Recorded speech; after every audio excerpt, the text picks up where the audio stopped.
بالله من الشيطان الرجيم بسم الله الرحمن الرحيم এক নম্বর হাদিস শরীফ قال النبي صلى الله عليه وسلم أخلص دينك يكفيك العمل القليل এক নম্বর হাদিস শরীফের অর্থ হযরত নবী করিম সাল্লাল্লাহু আলাইহি ওয়াসাল্লাম বলেছেন, তোমার ঈমানকে খাঁটি করো, অল্প আমলই নাজাতের জন্য যথেষ্ট হবে। 2 নম্বর হাদিস শরীফ قال النبي صلى الله عليه وسلم خيركم من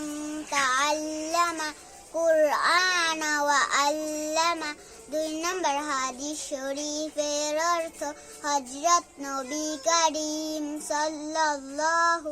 আলাইহি ওয়াসাল্লাম বলেছেন, তোমাদের মধ্যে সর্বোত্তম ওই ব্যক্তি যে কোরআন মাজিদ শিক্ষা করে এবং শিক্ষা দেয়। 3 নম্বর হাদিস শরীফ قال النبي صلى الله عليه وسلم طلب العلم فريضة على كل مسلم 3 নম্বর হাদিস শরীফের অর্থ হযরত নবী করিম সাল্লাল্লাহু আলাইহি ওয়াসাল্লাম বলেছেন,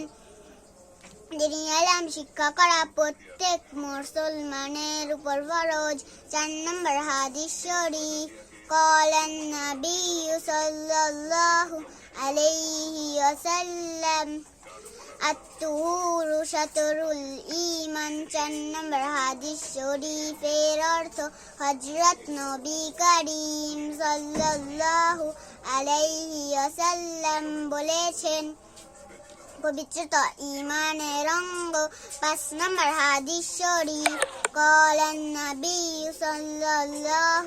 عليه وسلم مفتاح الجنة الصلاة 5 নম্বর হাদিস শরীফের অর্থ হযরত নবী করিম সাল্লাল্লাহু আলাইহি ওয়াসাল্লাম বলেছেন, নামাজ বেহেশতের চাবি। 6 নম্বর হাদিস শরীফ قال النبي صلى الله عليه وسلم أول ما يحاسب به العبد يوم القيامة الصلاة 6 নম্বর হাদিস শরীফের অর্থ হযরত নবী করিম সাল্লাল্লাহু আলাইহি ওয়াসাল্লাম বলেছেন, কিয়ামতের দিন সর্বপ্রথম নামাজের হিসাব হবে।